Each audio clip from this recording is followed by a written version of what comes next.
Sir, आपका बहुत-बहुत स्वागत है। बिना कोई भूमिका बांधे हुए सर मैं ये पूछूँगा कि प्रधानमंत्री जी का भाषण आज कैसा था? मोदी जी का भाषण जो था जितना आक्रामक होना चाहिए था उतना नहीं था आज वो। हाँ, हालांकि 13वां भाषण है उनका जो जवाहरलाल नेहरू के बाद वैसे प्रधानमंत्री हैं जिन्होंने 13 साल लगातार भाषण किया। इंदिरा गांधी ने भी नहीं किया 13 साल लगातार।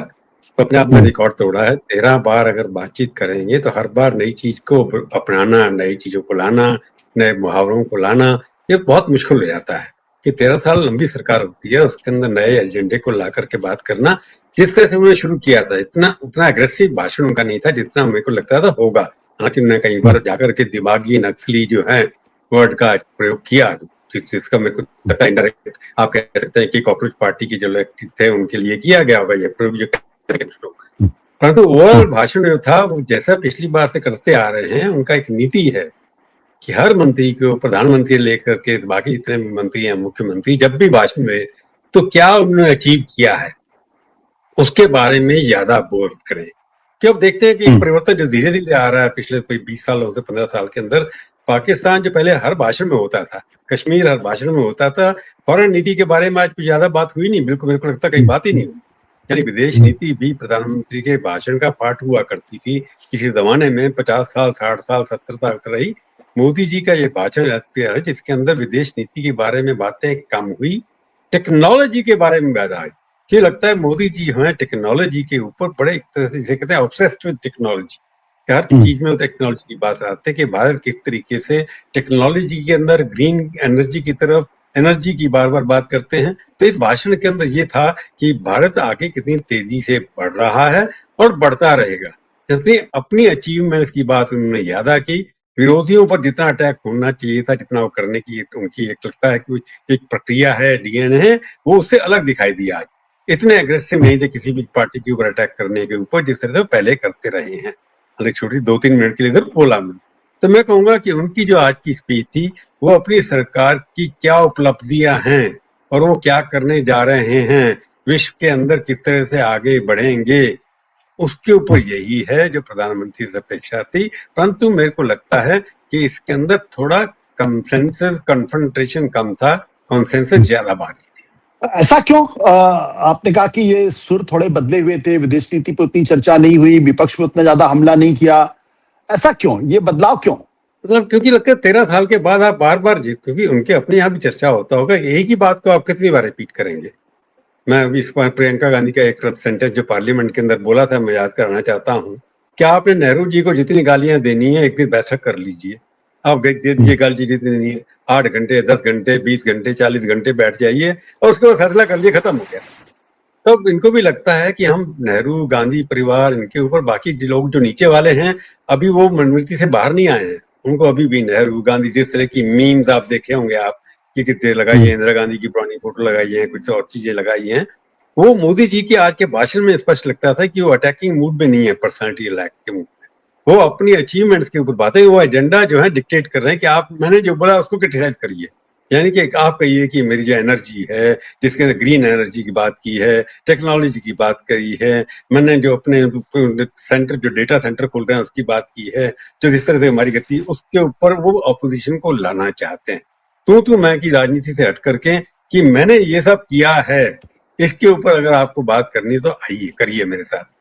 तो मेरे को लगता है ये इस तरह से पहली बार हुआ है कि वो कंस्ट्रक्टिव एग्रेशन में थे, ना कि नेगेटिव जो उनकी नेगेटिविटी का पार्ट रहता था। ये एक चेंज बड़ा महत्वपूर्ण लगता है इस बार। बड़ी जोर से बोलने की कोशिश की उन्होंने, परंतु सिवाय नक्सल दिमागी रूप से नक्सली, क्योंकि वो चीज उनके दिमाग में ये लगता है कि जो स्टूडेंट्स ने वहां पर मिनिस्टर का इस्तीफा करा दिया, कहीं ना उनके दिमाग के अंदर वो चीज बैठ गई थी, इसलिए उसके अंदर केवल 127 वर्ड थे उसके बारे में, उससे ज्यादा नहीं थे। परंतु उनके भाषण के अंदर युवाओं के बारे में 35 बार युवाओं का नाम लिया, युवा शब्द का प्रयोग किया, यूथ या युवा या नौजवान जो लोगों किया। ये अपने आप में लगता है कि उनका एम्फेसिस नई पीढ़ी के ऊपर ज्यादा था, इसलिए उनको चैलेंज कर रहे थे कि आप सब कुछ डेटा सेंटर बना सकते हैं। उनको आग्रह किया उन्होंने कि आप जाकर के ऐसी इन्वेंशन करिए जो वर्ल्ड के अंदर कंपटीशन करें। हम बाहर से क्यों इंपोर्ट करते हैं चीजें, हर चीजें हमारी टेक्नोलॉजी की बाहर से आ रही हैं। तो इतने सारे स्टार्टअप बच्चों ने शुरू किए हैं। तो एक युवा नीति को इन्वॉल्व करना चाहते थे जो इस भारतवर्ष के अंदर 30 से 35% वोट होंगे 2029 के अंदर। तो ये सब चैलेंज था, उनको चैलेंज दिया, तुम अच्छा काम कर रहे हो, तुम अच्छा काम और करिए और वर्ल्ड के नेता बनिए। तो एक तरह से मैं कह रहा हूँ, पहली बार मैंने देखा कि 99% जो भाषण उनका था, ये बड़ा कंस्ट्रक्टिव था। चैलेंजेस थे, अपना एजेंडा सेट किया कि मैं अब आपसे बात करूंगा अपनी उपलब्धियों के बारे में। आप डिवाइसिव जो मेरे को बार बार कहते हैं, मैं गाली देता हूं, तो उन्होंने वो आज वो दिया नहीं उनको एक हथियार ऑपोजिशन को कि लाल किले की प्राचीर से, कि उन्होंने ऐसे शब्दों का प्रयोग किया जिसके ऊपर वो अटैक कर सके। उसके ऊपर अटैक क्या किया कि उनकी जेब के अंदर जो लगा हुआ था, जब लगाते हैं पॉकेट के अंदर, उसका तिरंगा का डंडा जो है उसका ग्रीन वाला नीचे हो गया, ऊपर वाला नीचे हो गया, उसके ऊपर कटाक्ष हो रहे हैं आप। मतलब अब समझ सकते हैं कि ऑपोजिशन को कुछ मिला नहीं। जयराम रमेश का मैंने देखा, कांग्रेस का किसी और का भी देखा, क्योंकि पॉकेट में झंडा कौन सा है, आयरलैंड का या इंडिया का है, कि जब कैमरा आप दूसरी तरफ से खींचते हैं तो रंग पलट जाते हैं, आपको पता है, दूसरी तरफ दिखाई देते हैं। तो वो जो हरा रंग है वो ऊपर है, इसलिए वो लगता था कि हरा रंग सैफरन नीचे है, हरा ऊपर है, होना ये सैफरन चाहिए देखें अगर झंडे का रंग। तो अब क्रिटिसिज्म इस लेवल पे आ गया कि प्रधानमंत्री का पॉकेट स्क्वायर जो था वो कैसा था।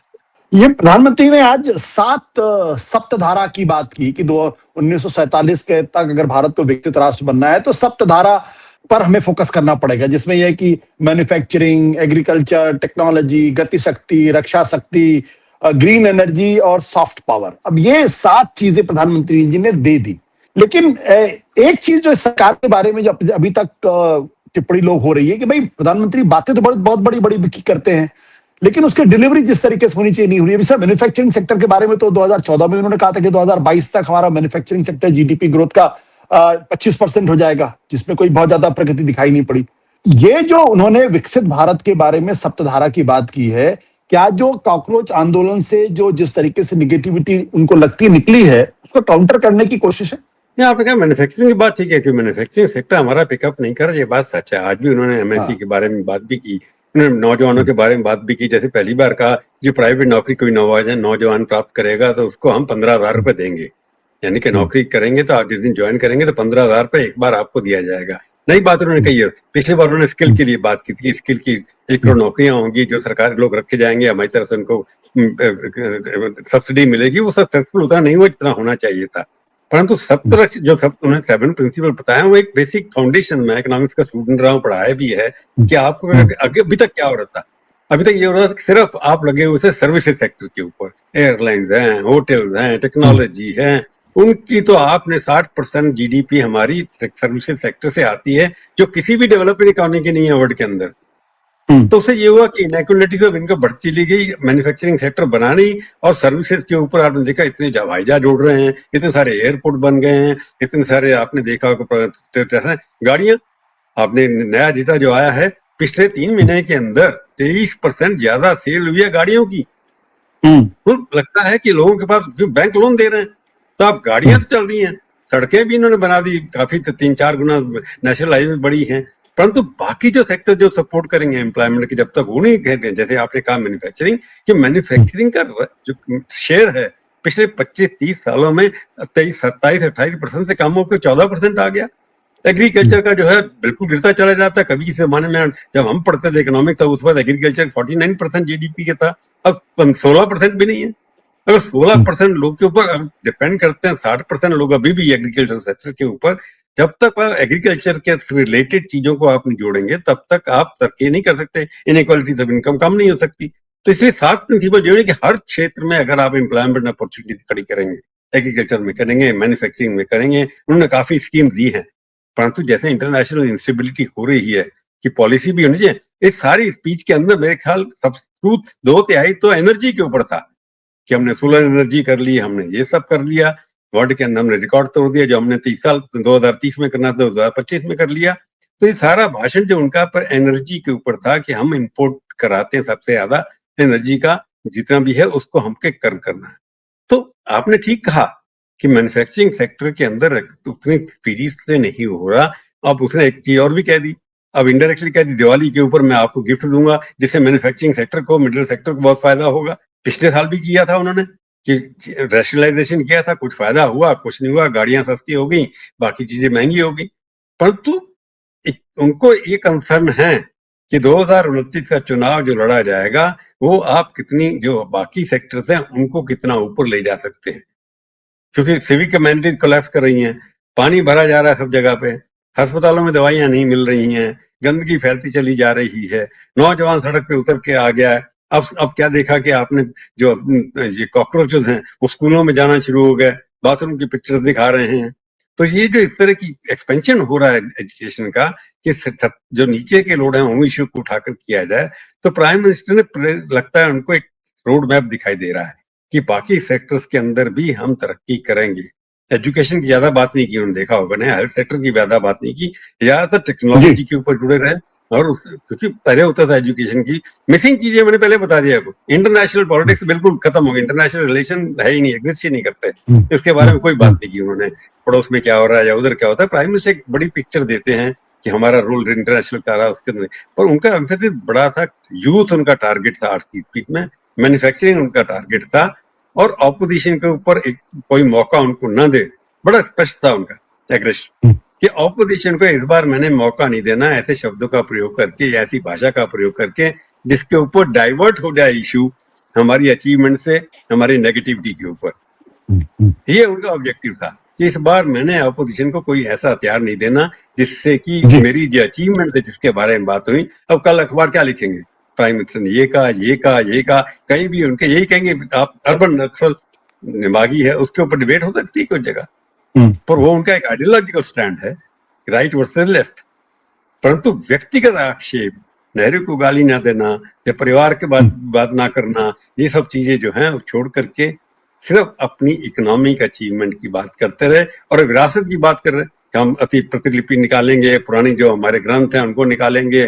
तो रिवाइवल ऑफ हेरिटेज, हिंदुत्व की बात भी आ गई इसके अंदर कि हमारे हिंदुत्व जो है छुपे हुए हैं उसको रिवाइवल हेरिटेज की करेंगे। तो कोर कॉन्स्टिट्यूंसी को भी एड्रेस किया उन्होंने। सर ये बताइए कि ये जो दिमागी नक्सल वाला है, क्या ये कॉकरोचों की तरफ उनका इशारा है? क्योंकि उन्होंने जो सेंटेंस किया कि भाई इनको पहचानने की जरूरत है, इनको आइसोलेट करने की जरूरत है, और जो हिंदुस्तान का जो युवा है उसको मुख्य धारा में लाने की जरूरत है, जोड़ने की जरूरत है। यानी एक तरीके से स्पष्ट कर दिया कि बिना नाम लिए हुए कि जो जंतर मंतर पे इकट्ठा हुए थे, दरअसल ये लोग अराजकता फैलाने वाले लोग हैं या हिंसा करने वाले लोग हैं। ये ठीक बात, मैंने शुरू में कहा ना आपको कि उनके एक पैराग्राफ पॉलिटिकल स्टेटमेंट सारे स्पीच के अंदर जो उन्होंने दी है 58 मिनट या 55 मिनट की, उसके अंदर एक ही पैराग्राफ है जो जिनकी मानसिकता जो है, जिनकी दिमागी सोच नक्सल नींव की है। ये शब्द बीजेपी के लोगों ने कॉकरोच के प्रति यूज की थी कि ये लोग हैं एंटी नेशनल हैं, ये जो अराजकता फैलाना चाहते हैं, नक्सलवादी हैं। उसके उन्होंने एक दिमागी नक्सलवादी सोच की बात करी कि उस तरह के लिबरल लोग जो हैं इस तरह की बात करते हैं। ये उसी की तरफ रेफरेंस है यूथ का कि बार मैंने कहा ना 35 बार युवा शब्द का प्रयोग करना, हाईएस्ट नंबर ऑफ टाइम, युवा या नौजवान दोनों शब्द मिला करके मैंने गिने, तो 35 किसी और ने गिने, बीजेपी के वर्कर ने भी गिने थे, उन्होंने ट्वीट भी किया है, मैं अपनी तरफ से जोड़ के कह रहा हूँ कि 35 बार युवा का प्रयोग करना रेफरेंस बड़ा क्लियर था। उनको पता है कि आने वाले 2029 के अंदर ये परेशानी हो सकती है। तो इशारा मैं कहूंगा इनडायरेक्टली मेरा ये कहना है कि ये रेफरेंस सीधा कॉकरोचेस की तरफ था कि उनकी तरफ से जो हो रहा है कि झारखंड में जो इशू बनाने की कोशिश की थी उतनी बड़ा इशू बना नहीं। उसका कारण है कि वो नॉन पॉलिटिकल इशू था, परंतु वहां पर लोकल इशू के ऊपर था ज्यादा, और जो नीट वाला जो इशू था वो ऑल इंडिया बेसिस पे था।